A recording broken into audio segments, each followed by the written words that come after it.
You think about what's happening over at New York Community Bank, it's causing a ton of fears in the regional banking system. You yourself have really pointed to the idea that this could be a multi-year problem.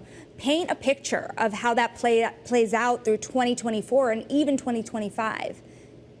Well, it speaks a lot to prior comments that we've made just about the importance of private markets in stabilizing the public markets. And so you look at 2023, and obviously there was a lot going on, but we got through, pretty challenging time in the bank markets through a combination of private capital, public capital, and policy. And I think given what we saw play out in first and second quarter of last year, I would continue to believe that these isolated instances like New York Community Bank are going to be resolved with a combination of private markets partnership and bank capital. So I'm actually optimistic. I think that the markets are proving to be resilient. There's enough liquidity to resolve these. But it is a commentary, I think, on the fundamental difference in the structure of a bank balance sheet and the structure of an unlevered private fund.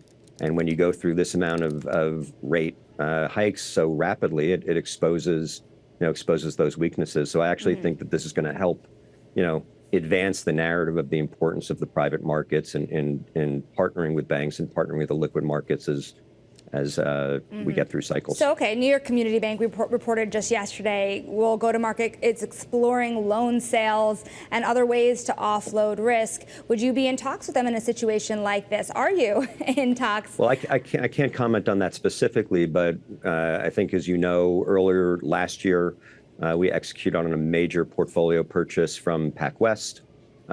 Towards the back half of the year, we announced that we had partnered with another regional bank on a pretty meaningful risk transfer.